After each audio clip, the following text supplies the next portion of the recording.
आदरणीय अध्यक्ष महोदय, मैं आपके और इस गरिमामय सदन के माध्यम से स्वर्गीय उमेश चंडी जी को श्रद्धांजलि अर्पित करता हूँ।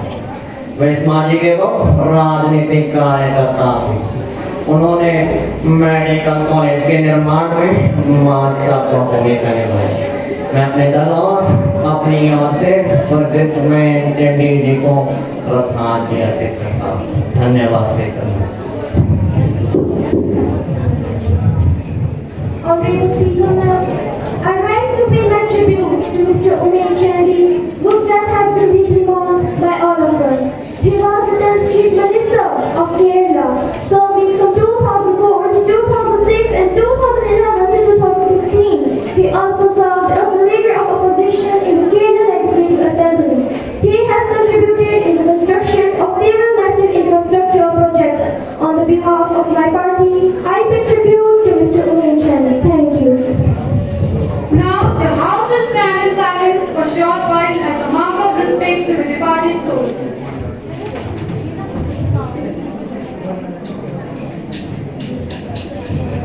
Prime Minister may introduce new ministry to the House. Yes, Speaker ma'am, it's my great pleasure and matter of pride to introduce my cabinet. Minister Yuvraj F. Promises, Education Minister, Ms. Kassis S. Defense Minister, Ms. Niharika S.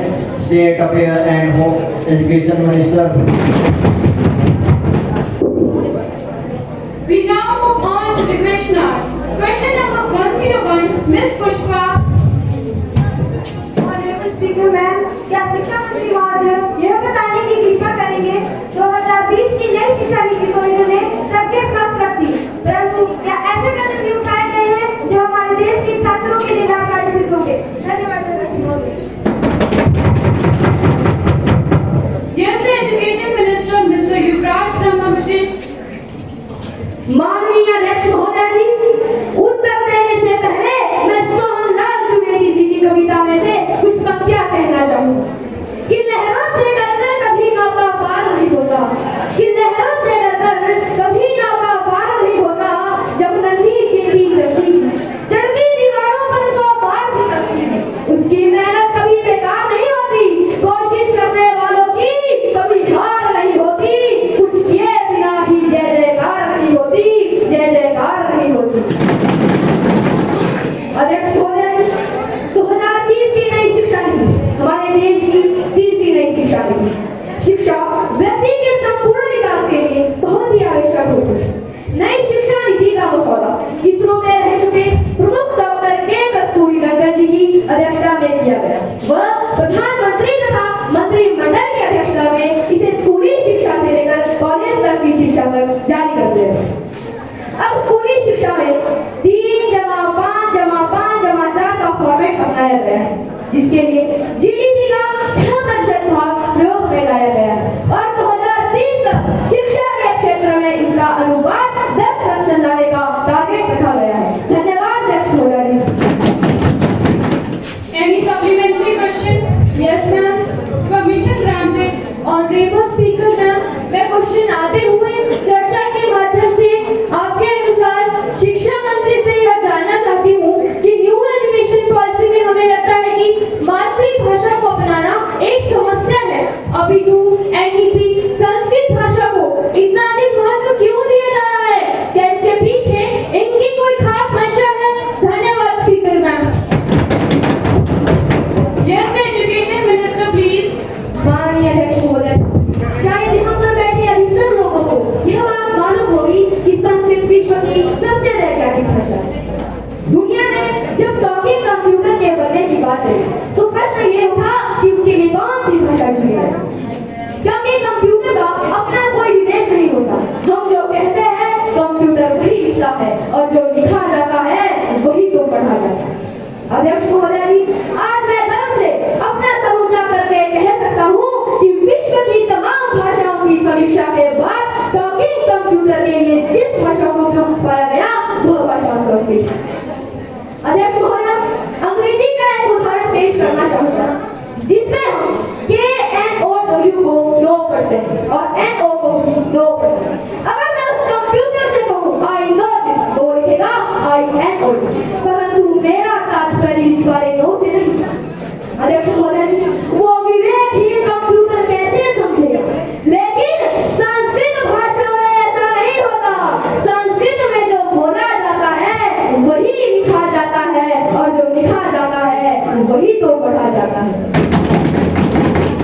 अध्यक्ष महोदय जी, एक प्रसंग है रामायण का जिसमें भगवान श्री राम लंकेश पर विजय पाने के लिए भगवान शंकर की आराधना करते हैं।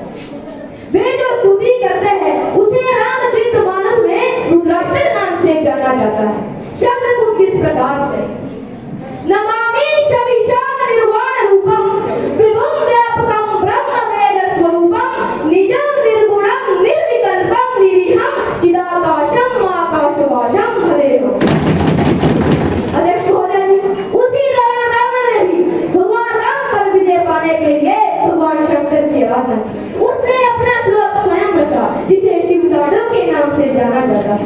शब्द कुछ इस प्रकार से: जटाटवी कलंजलं प्रभा पवित्स्थले कलेव लंब लंब लंबितां भुजंग तुंग मालिकां दमट्ट मंदिनाद वट्ट वरवयं चकार चंड तांडवं तनोतु नः शिव शिवं तनोतु नः शिव शिवं। अध्यक्ष महोदय, अगर इन दोनों श्लोकों को मैं किसी अबोध बालक के सामने रख दूं और पूछ लूं, अरे बालक बताओ इनमें से कौन सा श्लोक राम द्वारा कहा गया है और कौन सा श्लोक रावण द्वारा रचा गया है, तो बालक भी बिना कुछ सोचे कह देगा कि टमट रावण द्वारा रचा गया है और नमामि शमिशान राम द्वारा कहा गया है, क्योंकि ये उनके व्यक्तित्व से मेल खाता है। अध्यक्ष महोदय, भाषा का कोई अंत नहीं होता और ना ही कोई मजहब होता है। हमें तो केवल अपने देश के हित को देखना है।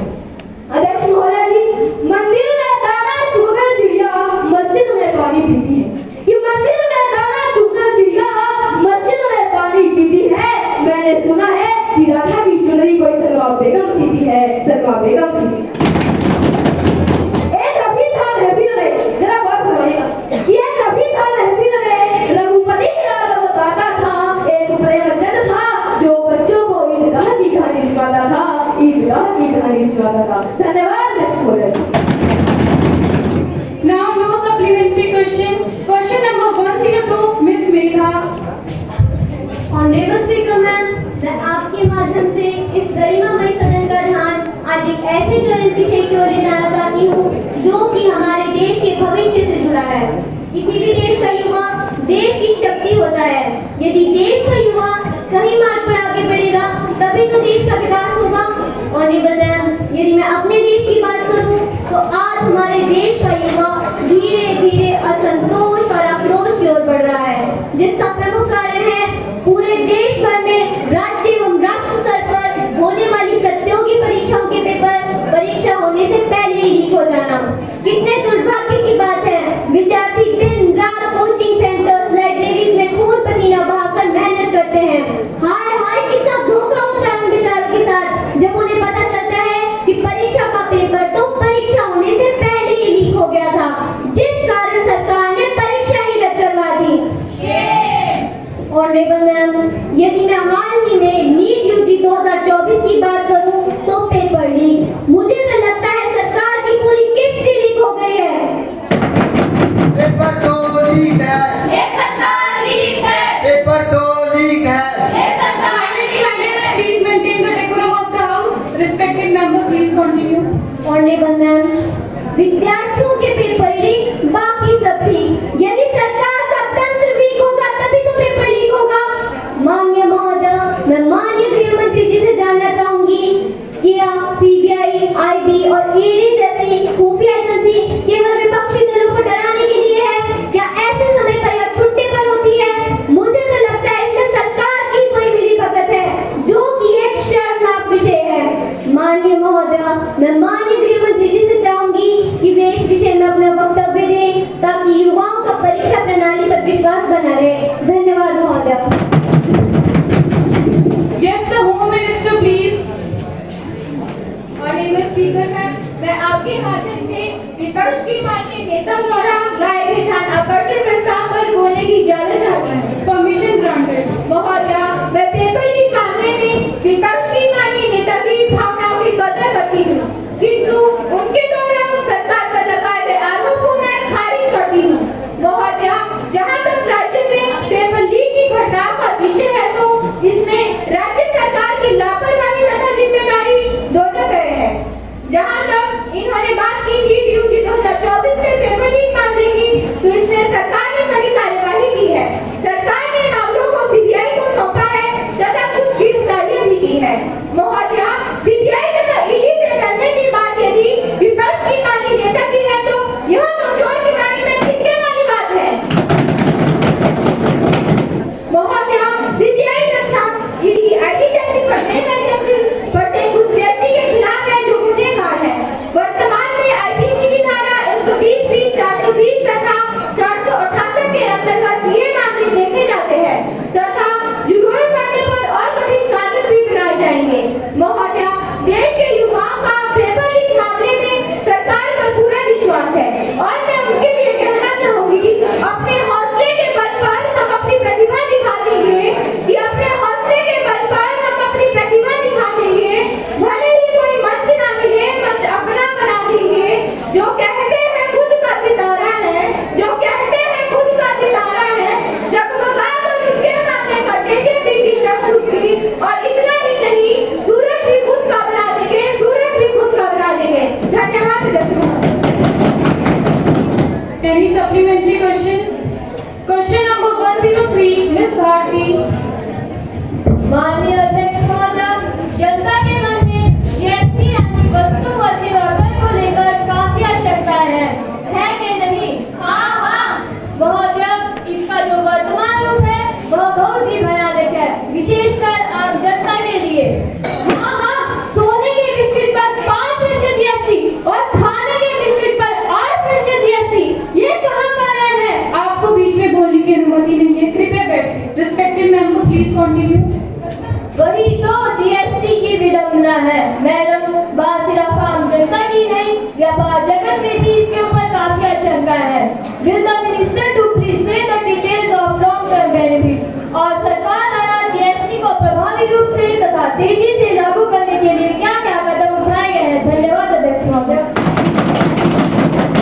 Yes, the finance minister, please. माननीय अध्यक्ष महोदय जी, अभी कुछ महीने पहले ही 1 जुलाई से लागू हुए जीएसटी यानी वस्तु व सेवा कर को लेकर जो बात इन्होंने सामने रखी है, इसके हल के बारे में हम अवश्य ही सोच रहे हैं। दरअसल जीएसटी की बात को लेकर जो चर्चा चल रही है, जनता के मन में जो भी आशंकाएं होने लगी है, वह सारी की सारी समझो बिल्कुल ही गलत धारणा पर आधारित है। लेकिन इसे साकार करना केवल सरकार की ही नहीं बल्कि सभी की जिम्मेदारी है। हम बाजार से जो भी खरीदे तो उसमें अवश्य देखें कि उसमें सही जीएसटी लगा है कि नहीं। अगर उसमें सही जीएसटी लगा है तो उसमें सही जीएसटी नंबर लगा है कि नहीं। दरअसल यह काम हम नहीं कर सकते। दरअसल यह काम make in India, skill India और डिजिटल इंडिया इन तीनों का तालमेल करना है तथा जीएसटी इस नए बदलाव का सकारात्मक संकेत है। धन्यवाद अध्यक्ष महोदय। Any supplementary question? Now the question hour is over. 0 hour. माननीय अध्यक्ष महोदय जी, धन्यवाद। आपने मुझे अपनी बात रखने का मौका दिया। अध्यक्ष महोदय, भारत के छलने हुए जिगर को मरहम लगाने के आश्रय स्थल पर अपनी बात रखना चाहती हूँ। अध्यक्ष महोदय, हम अपनी जान के दुश्मन को अपनी जान कहते हैं कि हम अपनी जान के दुश्मन को अपनी जान कहते हैं। मोहब्बत की भूमि को हिंदुस्तान कहते हैं, हिंदुस्तान कहते हैं। जो दुनिया में सुनाई दे उसे कहते हैं खामोशी, जो दुनिया में सुनाई दे उसे कहते हैं खामोशी, जो आंखों में दिखाई दे उसे तूफान कहते हैं,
गई, बोटियां चली गई।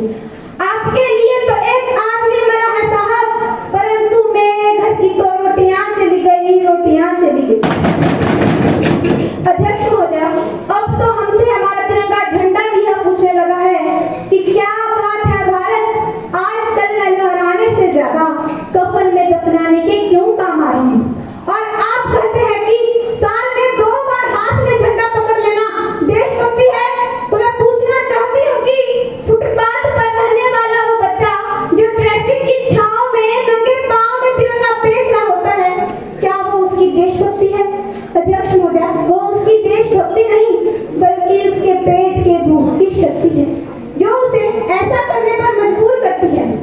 ना मस्जिदों को जानते हैं, ना शिवालयों को जानते हैं, ना मस्जिदों को जानते हैं, ना शिवालयों को जानते हैं। जो पेट के भूखे होते हैं वो भोजन के निवालों को जानते हैं, निवालों को जानते हैं। अपने परिवार, अपने समाज, अपने देश के लिए समर्पण का भाव है देशभक्ति, और उसी देशद्रोही के जीवन में आने वाला तूफान है हमारी सच्ची देशभक्ति। धन्यवाद अध्यक्ष महोदय। Short duration discussion under rule number 55, Mr. Anshul. माननीय अध्यक्ष महोदय जी, मैनू लगता कि साडे मंत्री जी ने ताई साडे वीरां लई अग्निवीर दा तोहफा लाया है। चिंता की गल ये है कि इस 3-4 साल की छोटी जी नौकरी च कितने अग्निवीरां नू शामिल किया जा रहा है। धन्यवाद अध्यक्ष महोदय। Yes, the defense minister, please. माननीय अध्यक्ष महोदय, मैं अपने विपक्षी मित्र से आग्रह करती हूँ कि कृपया ऐसे संवेदनशील मुद्दों को बेवजह उछालकर अपनी राजनीतिक रोटियां न सेकें। अध्यक्ष महोदय, ये वो भारत देश है जिसके बारे में हमारे पूर्व प्रधानमंत्री जी ने कहा था कि अर्पण की भूमि है, ये तर्पण की भूमि है, ये वंदन की धरती है, ये अभिनंदन की धरती है। इसकी नदी नदी हमारे लिए गंगा है, इसका कंकड़ कंकड़ हमारे लिए शंकर है। हम जिएंगे तो इस भारत के लिए और मरेंगे तो इस भारत के लिए, और मरने के बाद भी गंगा में बहती हुई हमारी अस्थियों को कोई कान लगाकर सुनेगा तो एक ही आवाज आएगी, भारत माता की जय। अध्यक्ष महोदय, मैं संसद को यह बताना चाहूंगी कि अग्निवीर योजना की घोषणा 14 जून 2022 को की गई थी। अग्निवीर योजना युवाओं के लिए एक प्रकार की ऐसी योजना है जिनके माध्यम से उन्हें वायु सेना, जल सेना और थल सेना में अपनी सेवाएं देने का अवसर मिलेगा। 4 साल के पश्चात चुने गए प्रतिनिधियों में से 25% को नियमित किया जाएगा और बाकियों को सेवानिवृत्त किया जाएगा। यह योजना देश के 17.5 से लेकर 23 वर्ष तक के नौजवानों के लिए है। इस योजना के तहत उन्हें अच्छे सैनिक बनने के साथ साथ अन्य कई लाभ भी मिलेंगे। उन्हें प्रथम वर्ष में 30,000, दूसरे वर्ष में 33,000, तीसरे वर्ष में 36,500 और अंतिम वर्ष में 40,000 प्रति माह वेतन मिलेगा। 4 साल के पश्चात 11 से 12 लाख रुपयों के साथ साथ 48 लाख रुपयों का इंश्योरेंस भी होगा और 6 महीने की ट्रेनिंग भी होगी। धन्यवाद अध्यक्ष महोदय। Breach of privilege. Ma'am, a serious breach of privilege has been committed by the members of the civil society. A few channels and newspaper Mumbai, while commenting on the draft of the Land Acquisitions Bill 2013, approved by the Parliamentary Standing Committee. All these attributed dishonest motives expressed their doubt on the integrity of the whole political class and the honourable members of the Parliament. I therefore request you to allow me to raise a question on that matter now. Mr. Lika, have you given notice of it earlier? You may give due notice along with a copy of newspaper containing the statement made by the civil society members if recorded. I shall consider it. Ma'am, I have already given a notice of it at 10:15 a.m. today. It will be examined when it comes to me. I shall consider it and let you know my decision. Now it's time to welcome foreign delegates. Honorable members, I have to make an announcement on the behalf of honorable members of the House. I have great pleasure in extending a warm welcome to His Excellency Mr. Pushpakamar Dahal Prachand, Prime Minister of Nepal, and honorable members of Nepal Parliamentary delegation who are on a visit to India and now are honored guests. It is a very high-power delegation who reached Delhi on 13 August. They are now seated in a special box. We wish them a happy and fruitful stay in our country. Now it's time for legislative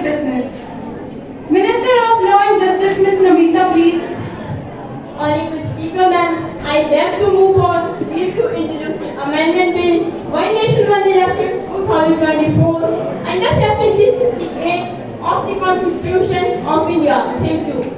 Now the question is that Amendment Bill One Nation One Election 2024 under Section 368 of Constitution will be taken into consideration. Those who are in favor of it will say aye. Aye. Those against it will say no. No. I think the ayes have it, the ayes have it, the ayes have it. Leave is granted Minister of Law and Justice to introduce the bill. Honorable Speaker ma'am, मैं अपनी दल से one nation one election 2024 विधेयक के समर्थन में खड़ी हूँ।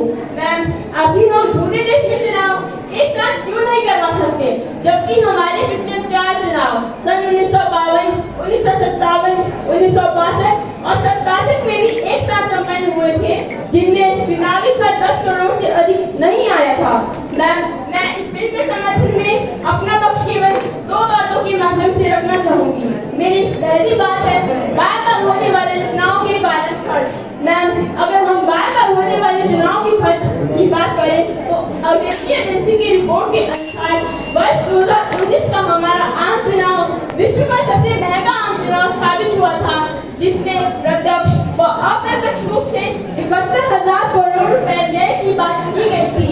मैम, मेरा दूसरा प्रश्न है कि चुनाव के दौरान इतने कर्मचारियों, सुरक्षा कर्मियों, विशेष रूप से अध्यापक वर्ग की बार-बार ड्यूटी के कारण सरकारी विद्यालयों में विद्यार्थियों की पढ़ाई प्रभावित हो रही है। उन्हें अपनी पढ़ाई में पीछे रहना पड़ रहा है। माननीय अध्यक्ष महोदय, अगर हम अध्यापकों की ड्यूटी की बात करें तो इलेक्शन ड्यूटी के अनुसार वे बार-बार अपनी ड्यूटी देने में व्यस्त रहते हैं। कई स्थानों पर तो अध्यापकों को एक महीने तक इलेक्शन ड्यूटी देनी पड़ती है। मैम, अगर इस तरह मैं अपने विपक्ष और इस तरह से यह पूछना चाहती हूँ कि अगर हमें देश की अर्थव्यवस्था को सुधारना है तो इस बिल को इस गरिमामय सदन में सर्वसम्मति द्वारा पारित किया जाए। Thank you ma'am. ये बिल पास नहीं होना चाहिए। Mr. Saurabh, please. आदरणीय अध्यक्ष महोदय, मैं अपने दल की ओर से माननीय संबंधित मंत्री द्वारा लगाया गया विधेयक वन नेशन वन इलेक्शन 2024 का पूर्ण रूप से विरोध करता हूँ। मैं इसे निरस्त करने की अपील करता हूँ। महोदय, चुनाव लोकतंत्र की खूबसूरती एवं शान है। कम अंतराल पर चुनाव होने से जनप्रतिनिधि के प्रति जवाबदेही अधिक रहती है तथा जनता के प्रति सजग और अधिक उत्तरदायी होती है। एक निश्चित अंतराल अर्थात 5 वर्ष के निर्वाचित होने से जिम्मेदारी का एहसास कम हो जाता है। मैम, यह बिल केंद्र सरकार की एक सोची समझी चाल है। आज मैं इस गरिमामयी सदन से यह अपील करता हूँ कि लोकतंत्र के हथियारे one nation one election 2024 bill को सदन में किसी भी परिस्थिति में पारित नहीं किया जाना चाहिए। धन्यवाद अध्यक्ष महोदय। Now the question is that clause 1 stands a part of the bill as there is one amendment in the bill by Mr. Saurabh. Are you moving it? No, ma'am. Now the question is that clause 1 is a part of the bill. Those who are in favor of it will say aye. Aye. Those against it will say no. No. I think the noes have it, the noes have it, the noes have it. The motion is adopted. Law and Justice Minister, please. Honorable Speaker ma'am, I mentioned most of the questions raised by the member of opposition in course of my speech. I once again thank you for support and cooperation for implementation of their law. I request the member of the House to pass the bill. Thank you. Now the question is that whether the bill